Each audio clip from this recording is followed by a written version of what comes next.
Quero dar boa noite agora, então, a todos os amigos que vão nos assistir pelo YouTube, né? Nós vamos postar essa mensagem de hoje no nosso canal, e aí as pessoas que nos assistem podem ouvir todas as mensagens que quiserem.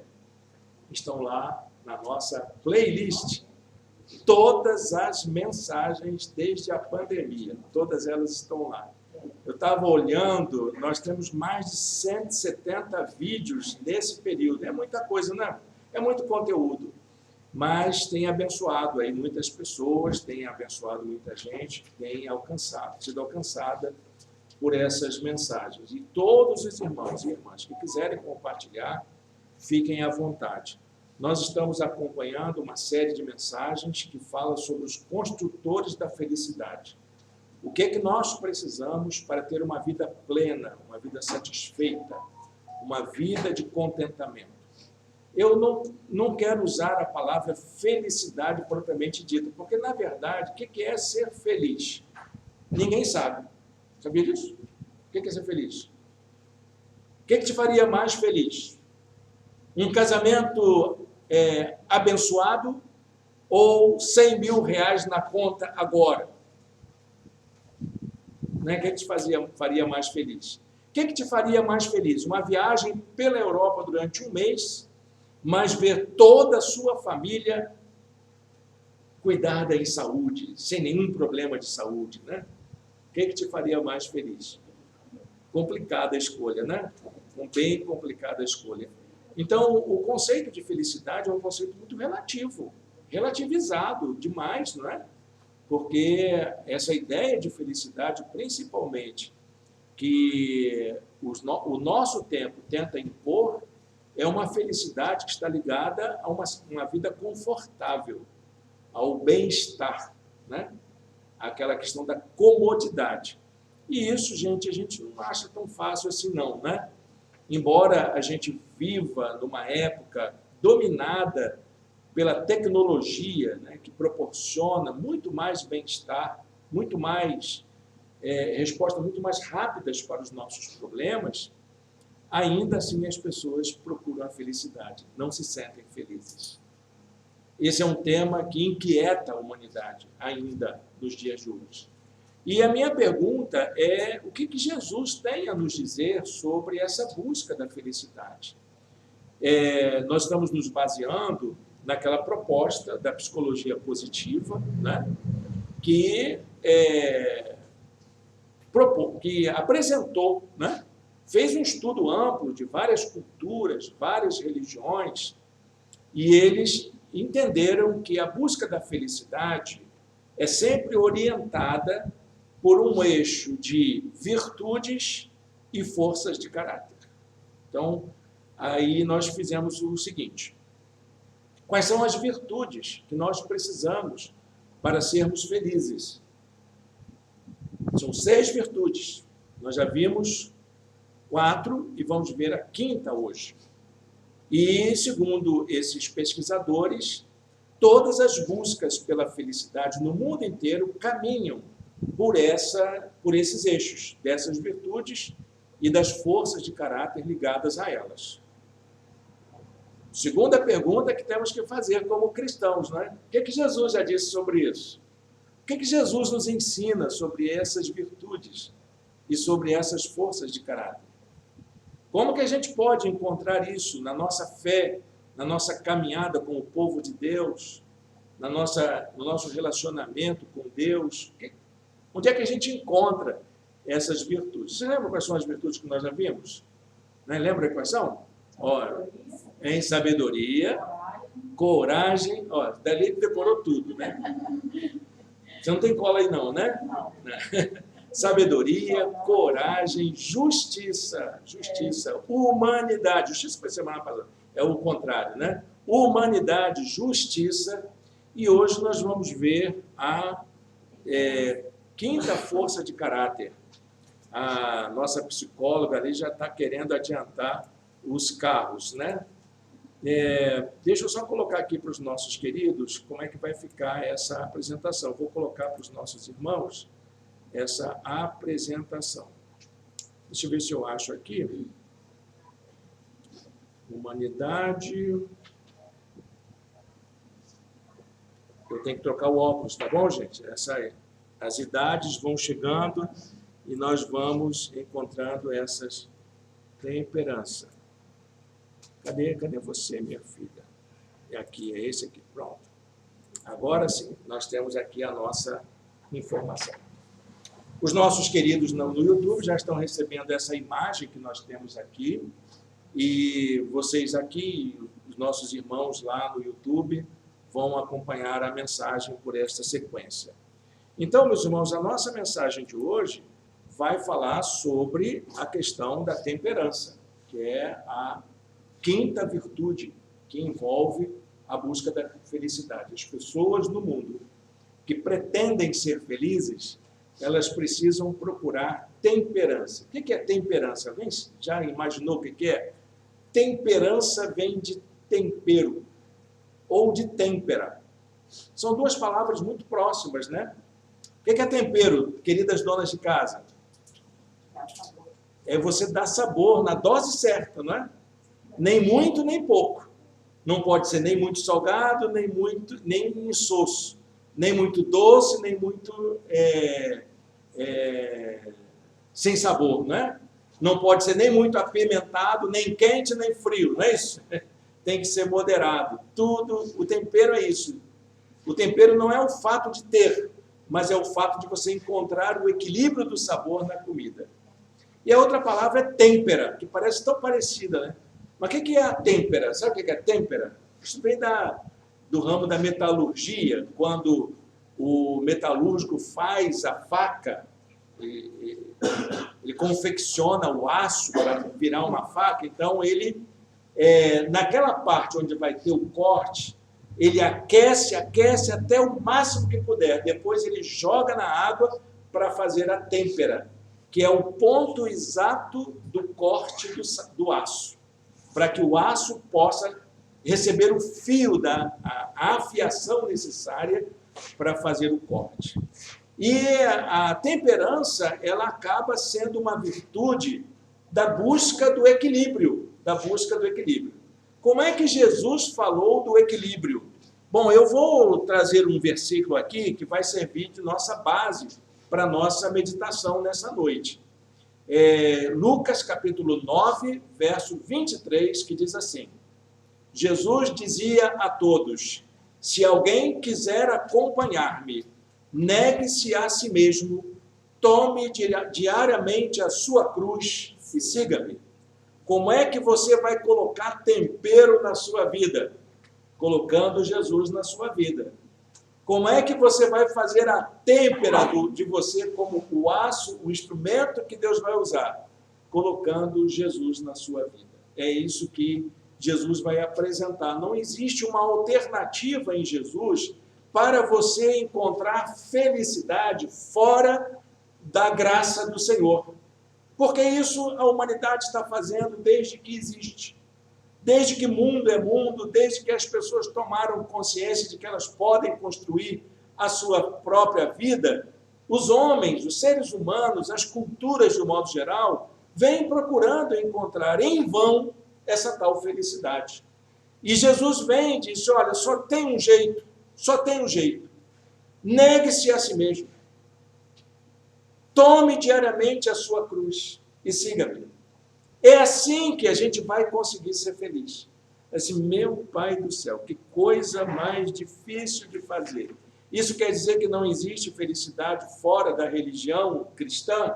Eu não estou dizendo isso, meus irmãos, estou dizendo de Jesus, não estou falando de religião. Na medida da nossa relação com Cristo que nós vamos encontrar o verdadeiro sentido da vida. A intenção de Jesus não era fazer com que a humanidade se tornasse uma humanidade religiosa. Embora os atos da religião, elas precisam ser enfatizados. Estava lendo uma entrevista, né, de Leonardo Boff com Dalai Lama. Eu acho que já falei sobre isso aqui, quando Leonardo Boff pergunta a Dalai Lama qual é a melhor religião.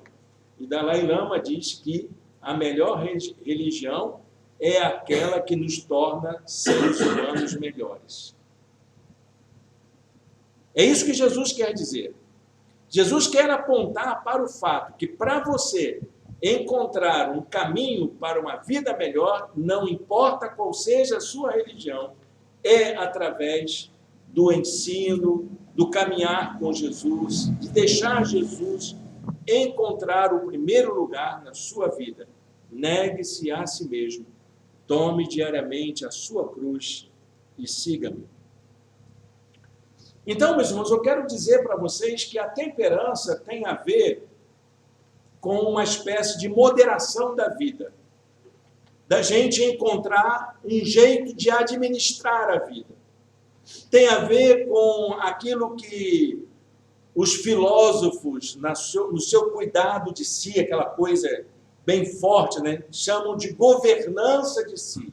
Como que você governa a sua vida? Como que você cuida de você mesmo? E aí vem aquela pergunta, né, que os gregos já faziam naquela época, antes de Jesus. O que é que eu estou fazendo com a única vida que eu tenho? O que é que eu estou fazendo com a única vida que eu tenho?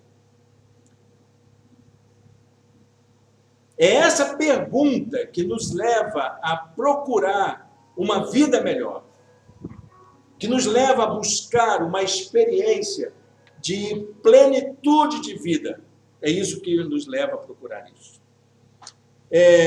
Então, Jesus ensinou que uma vida marcada pelo cuidado com a nossa própria vida começa nessa relação com Ele. Fora dela, nós vamos ter dificuldades. Não que Ele traga uma solução mirabolante, mas é aquela que nos vai ajudar a ter uma vida humana mais significativa. Jesus um dia falou que a nossa experiência de vida, o nosso aprendizado, não depende das coisas que vêm de fora para nós, mas de uma maneira como a gente constrói a nossa vida interior. Marcos capítulo 7, versos 21 e 22 diz assim: pois do interior, do coração dos homens, vêm os maus pensamentos, as imoralidades sexuais, os roubos, os homicídios, os adultérios, as cobiças, as maldades, o engano, a devassidão, a inveja, a calúnia, a arrogância e a insensatez. Ele dá uma lista de situações que nos levam a uma situação de infelicidade. Aquilo que nos faz viver uma espécie de decepção conosco mesmo. É desse interior que essas decisões partem. Essas decisões que nos levam ao engano, a atitudes do erro e até a nos decepcionarmos conosco mesmo. É desse interior, é esse interior que a gente tem que cuidar. Por isso que ele vai usar a expressão do negue-se a si mesmo. Negar-se a si mesmo é algo, meus irmãos, que não tem a ver com você aniquilar a sua vida. Você não vai deixar de ser alegre, você não vai deixar de ser uma pessoa sociável, mas você vai ter que começar a abrir mão daquilo que você fala que sou eu, é o meu, esse eu tem que ser mortificado um pouquinho. Mas eu sou assim, que é a síndrome de Gabriela, não é? Como é que era a síndrome de Gabriela? Eu nasci assim, eu cresci assim, vou ser sempre assim. Então você não é Gabriela, graças a Deus não temos nenhuma Gabriela aqui entre nós, mas você não sofre dessa síndrome, então está na hora de entender o que Jesus quer que a gente faça. Deixar um pouquinho esse eu para dar lugar a ele. É mais ou menos o que João Batista dizia, né? É importante que ele cresça e eu diminua. Que palavra importante de João Batista, não é? Uma outra palavra, né, nos lembra que essa questão do cuidado com a vida interior dessa temperança, desse modo de cuidar da vida, é algo tão importante, que ele se torna um fruto do Espírito. O apóstolo Paulo, quando ele fala do fruto do Espírito na nossa vida, que é a presença do Espírito Santo entre nós, ele diz que a última característica do fruto do Espírito na nossa vida é a temperança, que é essa capacidade de estabelecer uma governança de si, um jeito de você moderar a vida, de ser uma pessoa equilibrada. Não é ser uma pessoa nem antipática, nem esquisita por o mundo, mas também nem uma pessoa tão volúvel, uma pessoa tão indecisa, tão indefinida. Mas saber encontrar o ponto certo em que Jesus vai ter lugar na sua vida, nas suas decisões. Eu fiz uma pergunta aqui sobre o que a temperança envolve. O que é ter uma vida de temperança? Eu encontrei 4 coisinhas que poderiam descrever a temperança. Nós já fizemos, inclusive, um estudo na carta de Paulo aos Gálatas, e a ideia da temperança é algo assim muito forte. Por isso que ele está no último aspecto da lista, né? do fruto do Espírito. São 9 características do fruto do Espírito. A última é a temperança, e ela é tão importante, que sem ela, sem a temperança, você não consegue dizer se você desenvolveu as outras características do fruto do Espírito. Bondade, amor, mansidão, longanimidade, aquela coisa toda. Se você não tem domínio de si, não tem domínio próprio, não tem capacidade de governar a si mesmo, é sinal que você não tem as outras características do Espírito e, muito provavelmente, você é uma pessoa que tem a dificuldade de ter uma vida no Espírito.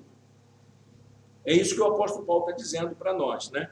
Então, vamos tentar ver o que é essa temperança, como é que ela se manifesta conosco. Em primeiro lugar, ela se manifesta como autocontrole, o domínio próprio, o famoso domínio próprio, né? Que é aquela capacidade de você dizer não para aquilo que te faz mal. E é muito difícil dizer não para uma coisa que a gente, que os prazeres todos são muito agradáveis, mas dizer não para um prazer é algo muito difícil. Paulo aos Tessalonicenses diz: cada um saiba controlar o próprio corpo de maneira santa e honrosa, não com a paixão de desejo desenfreado. Olha que coisa. Como é que você controla suas pulsões, seus desejos, a questão do prazer? Como é que se controla? Como é que a gente diz não para certas coisas, né? Então, isso aí é um aprendizado que a gente tem, que ter. Segunda coisa que a temperança lembra é o aspecto da moderação. A moderação, que é esse equilíbrio, Você, porém, seja sóbrio em tudo, diz o conselho do apóstolo Paulo a Timóteo. Sóbrio em tudo. O que é uma pessoa sóbria? É uma pessoa equilibrada. O sóbrio é aquele camarada que bebeu o suficiente, que lhe deixa capaz de fazer um 4 com as pernas. O sóbrio, é o equilibrado. É o equilibrado, é o moderado. Ele bebeu dentro da medida, que ele não perde o controle de si. É aquela pessoa que sabe qual é o seu limite, sabe até onde ele pode ir. É o moderado. Também a temperança envolve contentamento, que talvez seja a palavra mais difícil da gente entender, porque o contentamento é aquela capacidade da gente viver bem com o que tem, viver bem com aquilo que nos é dado, que a gente não precisa ambicionar coisas maiores do que nós já temos, que nós somos capazes de sermos felizes assim. E a última característica da temperança é a disciplina. Essa disciplina, eu gosto muito de lembrar qual é o sentido básico da palavra disciplina. Sabe o que quer dizer disciplina? Disciplina é a capacidade de você adiar um prazer em nome de um prazer maior.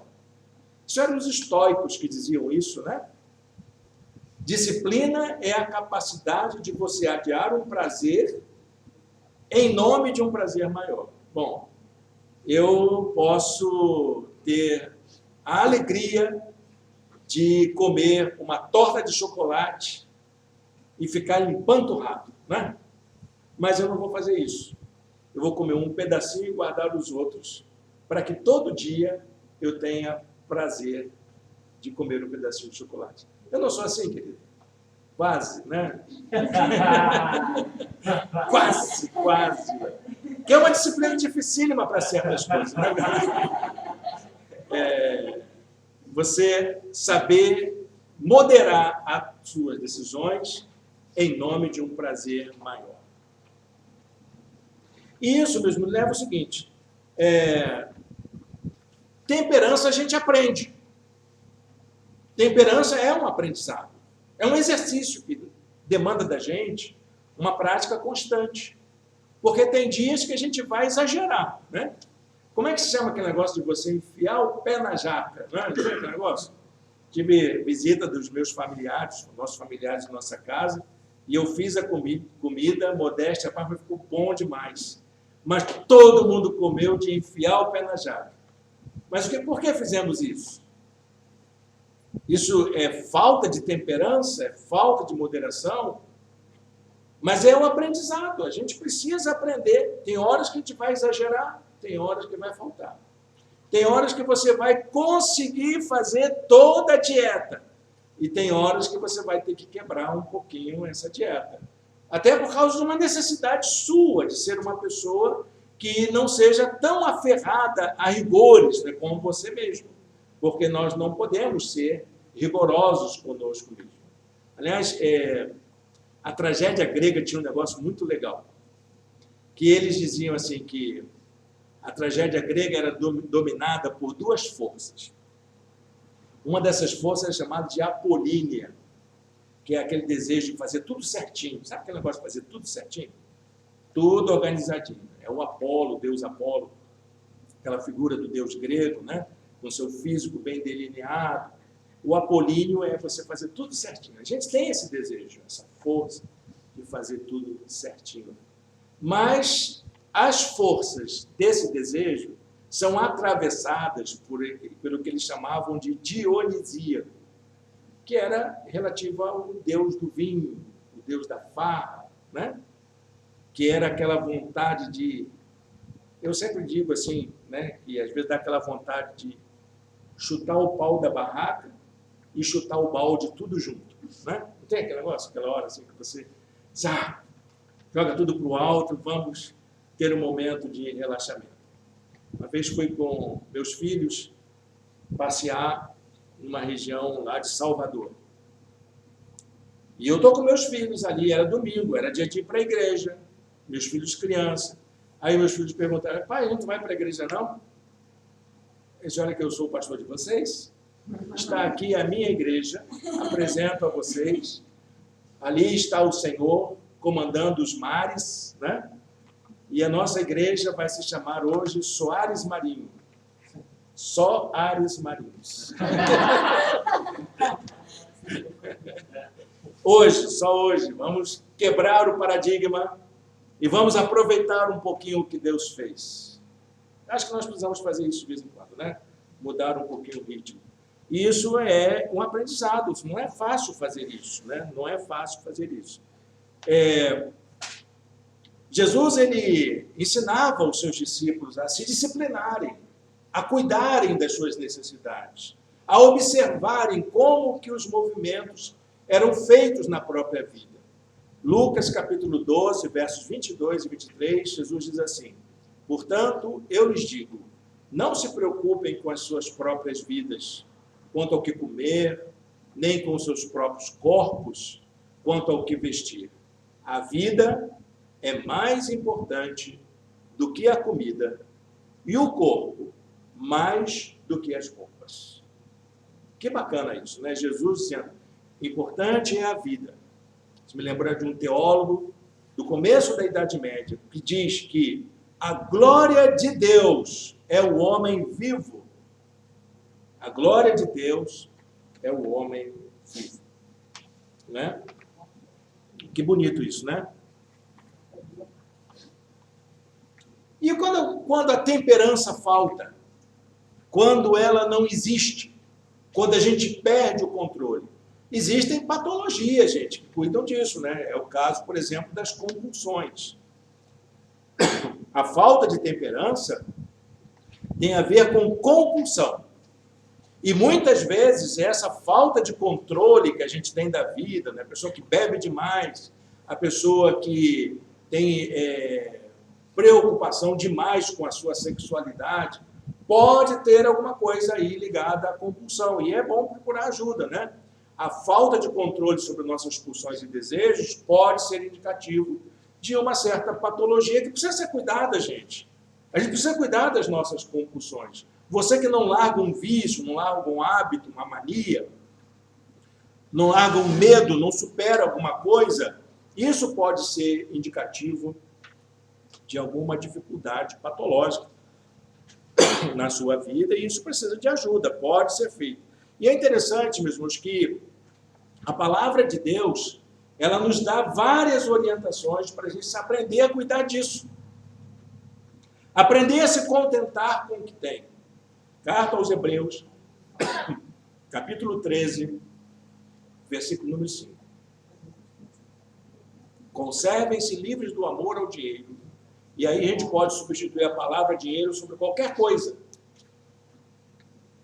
E contentem-se com o que vocês têm, porque Deus mesmo disse, nunca o deixarei, nunca o abandonarei. A pergunta, então, que eu quero deixar para a gente encontrar respostas práticas para essa questão da temperança, e aí vamos encontrar nos ensinos de Jesus, o que ele nos disse, né? Quais as áreas que nós precisamos ter mais cuidado para exercermos a temperança? Eu diria que são todas as áreas.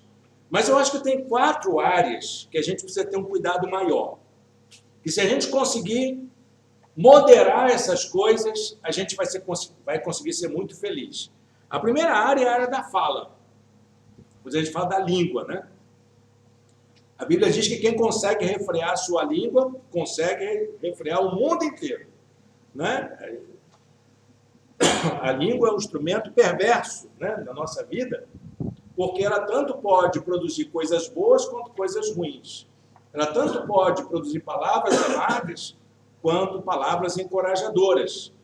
Muita gente fala que há poder em suas palavras e acha que a palavra tem um negócio místico que vai trazer maldição. Não, a palavra tem essa característica, ela tanto pode afetar o outro com palavras de encorajamento, mas também com palavras de destruição, de humilhação, né?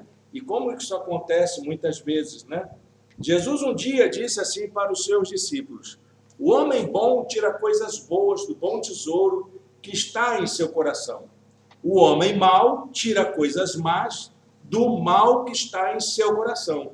Porque a sua boca fala do que o seu coração está cheio. Então, se você está preocupado com a maldição das palavras, fique mais preocupado ainda com a maldição que está dentro de você. Que é isso que está alojado, que te prejudica, que traz destruição, que faz com que você torne-se ou uma pessoa amarga, ou uma pessoa desonesta, mentirosa. Né? O que está acontecendo com você? Cuida do seu interior, porque do seu interior é que vão partir as palavras que abençoam. É do seu interior que vai acontecer isso. Uma segunda área é a área do poder. Não é? O poder é uma área tão sinistra mesmo, como nós exercemos o poder de forma tão marcada por essa cultura de dominação que nós vivemos. Até um certo escritor brasileiro diz que o sonho de todo oprimido é um dia se tornar opressor. Um dia eu estava entrando no ônibus e o trocador, ele usou do seu poder de controle e me deu o troco todo em moedas pequenininhas. Um montão, aquela montanha, assim, você sair do ônibus, aquela montoeira de moeda. Aí eu pensei, mas o senhor tem certeza que tem que fazer isso? É sim, eu quero fazer isso. Ok. Usou do seu poder de dominação, ele estava ali, sentado na cadeira, de que quem tem o controle do troco. É a esfera de poder dele. Olha, gente, eu usei da vingança nesse dia, eu era jovem ainda, né? Tinha que pegar o ônibus de volta, entrei no ônibus. Eu ia pedir desculpa, entendeu? Para o trocador, porque eu sabia que aquelas moedas iam fazer falta para os trocadores, dependem disso, né? Deu o azar de ser o mesmo trocador. Aí eu não pedi desculpa. Eu entreguei tudo assim contadinho para ele e ele teve que aceitar calado. Era o meu poder. Meu poder de vingança, né? Nós não exercemos poder assim, meus irmãos. Como a gente faz isso? Como que o poder está nas nossas mãos? É a pessoa que se auto-intitula juíza do outro, dizendo para ela o que é moral, o que é certo, o que ela deve fazer. E vai mais sério ainda quando leva isso para preconceitos, situações de dominação, como aconteceu nesta semana com o carro da Polícia Rodoviária Federal, em que um policial extrapolou a sua autoridade, colocando uma pessoa na caçamba do carro e jogando gás, spray de pimenta, para que ele ficasse asfixiado. É a forma com que as pessoas aprendem a usar o poder que têm. Essa forma equivocada. E Jesus diz, você tem que aprender a cuidar do poder. O poder é algo que nós temos acesso, todos nós temos uma esfera de poder na nossa mão. Estamos imersos numa relação de poder. Como é que a gente supera isso? Aí ele diz assim, quem quiser tornar-se importante entre vocês, deverá ser servo. O nosso poder é o poder de servir. É o poder de colocar a nossa vida, nossos dons, nossos talentos a serviço do outro. Quem quiser ser o primeiro, deverá ser o escravo. Outra esfera que precisamos aprender a ter moderação. A ganância. O desejo de ter.